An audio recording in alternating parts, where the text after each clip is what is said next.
Hi, welcome back to create your own flute in Fusion 360. So this is where we left the game. After the last session, we were looking at the middle joint on the flute, and we tapered the outside and we tapered the inside, and we got front, top and bottom shoulders ready for cork and for reinforcement. Now, I know I said at the last session that I was going to do the cork and the reinforcements in this session, but I had forgotten the tone holes, which are one of the key parameters of the actual flute in its playing. So the first thing we'll do is we'll make sure we're in the right file. So we are. So you need to open your middle joint and make sure you're in the right file. Now you'll see from the history that I'm 2 steps back, so that's where we left it. And I just show this and I'll step forward 1. So that brings in the sketch. Now, what sketch is it? It's sketch 1, I put it in the wrong place. You can see I have 6 holes. I had the middle joint class model active instead of having the middle joint timber active. So I put in the tone holes, or the circles to generate the tone holes, and then I simply vertically extruded them with operation cut. So there they are now, and that's what we're actually going to do. So I'll just go back to put the right cursor there and delete all features after history mark. They're gone. So make sure the middle joint timber is active, and because we want the holes to come upwards, just like we did with the embouchure, so that when we assemble the entire flute, everything will be in line, we're going to select the XY plane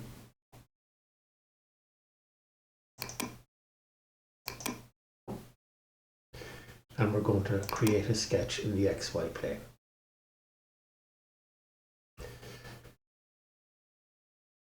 Now you'll see this red line here. If I just highlight the X, you can see that that's the X-axis. Y, the Z will be looking out at you through the screen. So we'll go back to the X. So we want all the holes we're going to put in here to actually be centered on the X-axis. Now, Fusion is fairly good at recognizing that you want to center a line on an axis, and will probably do it automatically for us. So we pick up the circle, and you can see the way it's snapping to the grid. So when we bring it down to the X, it snaps to it. Now, you can make these circles any size you like at this stage and put them anywhere you like, as long as they're anchored or centered on the X-axis. Not centering on them on the X-axis will give you work to do later on. So I've included a set of instructions in the description, and the drawings with the dimensions for these holes are all in there. So if you print a copy off, you should be able to work from that.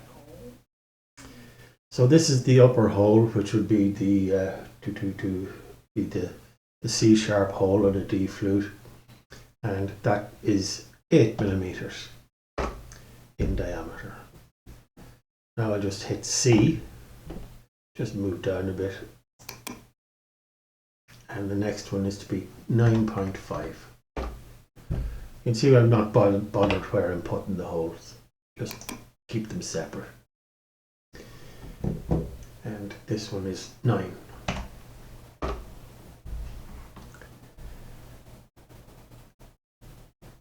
C, This one, we have 3 in, so this is the G, 9.5. C for a circle, and the next one is 10.5.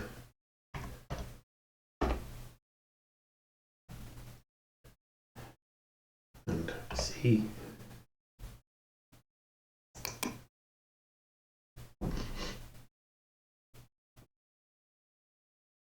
This one is 6.5.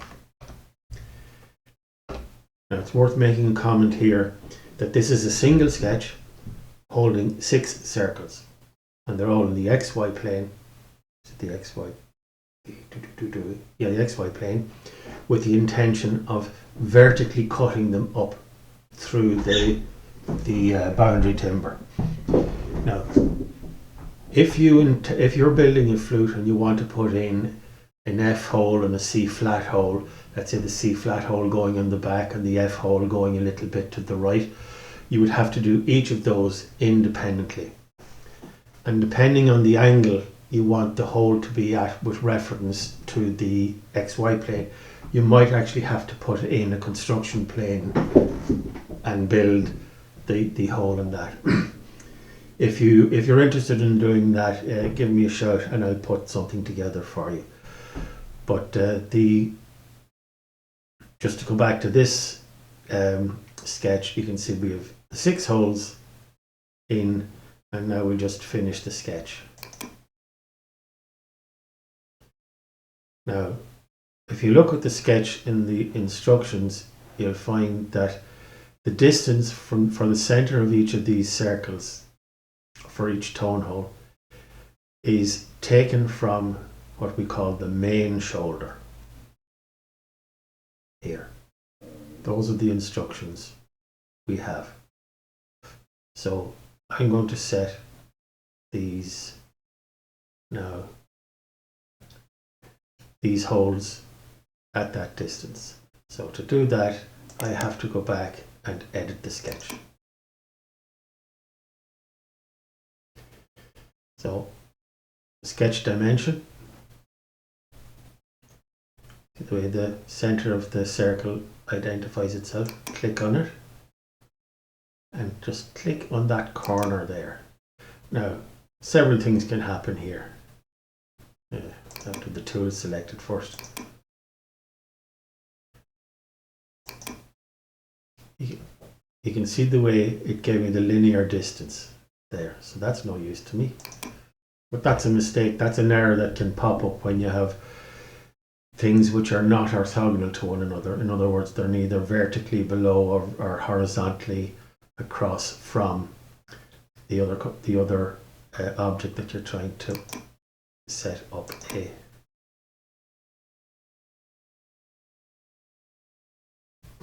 a distance from.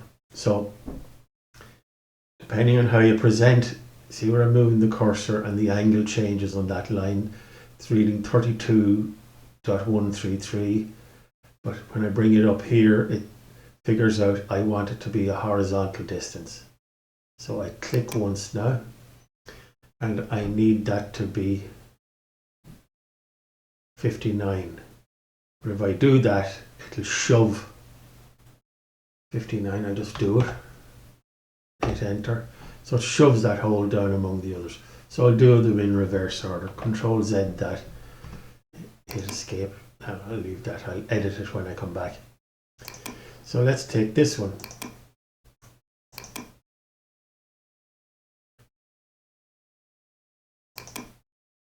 And that has to be 264 by my diagram. Just take a look at where it's gone. Yeah, it looks good. Now we still have the measurement tool, the dimension tool selected. So we'll take the next center, pick the same point, and that needs to be 223. Enter. Pick the next one.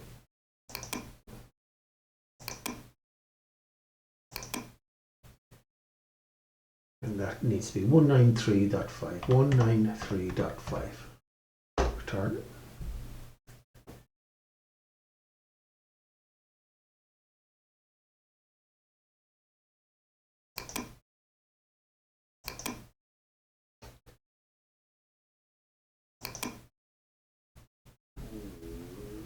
133. You notice I put that dimension underneath the body of the flute. You can put them anywhere that suits you. Oh, don't want that angle. So this needs to be 96.25.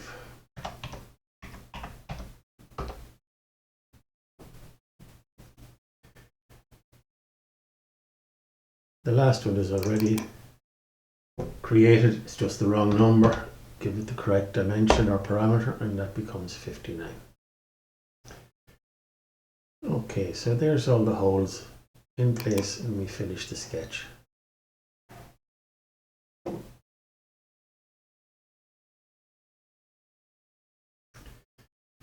Now we want to extrude operation cut this sketch. So what I'll often do is I'll often just click there so that the holes, if you like, they're not facing me directly, so that I get some sense of three-dimensionality if I'm getting the cuts correct. So here we go. We're looking for 6 holes, so we have to make sure that we've 6 profiles selected. So the profiles, we can move the extrude window, excuse me, if it's in the way. Profiles are selected and we can see them all. Now it may happen that they may not be there. So even if you put your cursor over them, so go back over here to the sketch and make sure the eye is on. So we're still in extrude, click. Now you don't have to hold down shift or control here, it knows you want them all. So you see blue, blue, blue, blue, blue, blue. Now I've included this window here in the instructions. We have one arrow, so we tell it we want it to come up. We've touched the edge so it knows it has changed from body to cut. All we have to do is tell it how far we want it to go, and we want it to go through everything that's in front of it, all the way to the edge. And that'll shape the exit hole nicely to the rounded surface of the instrument itself. And then we hit OK.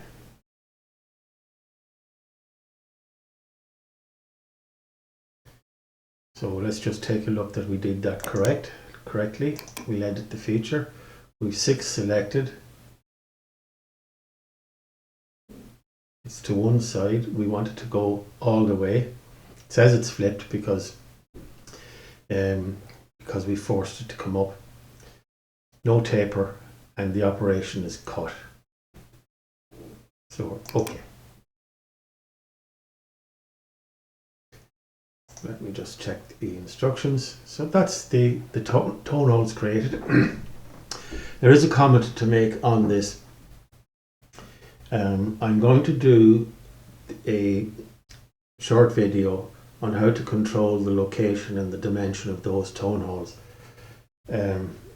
more easily than once you have them created for the first time. We'll take a little bit of parameter control over them that doesn't involve us going back into design mode.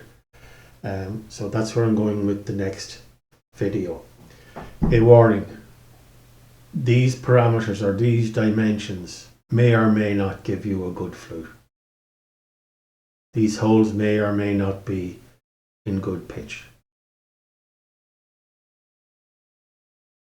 Remember, this is not necessarily an exercise in guaranteeing or warranting that the flute you build, should you manufacture it in the workshop, will actually play in tune. If you move the position of that hole up, it will become sharper. If you move it down, it will become flatter.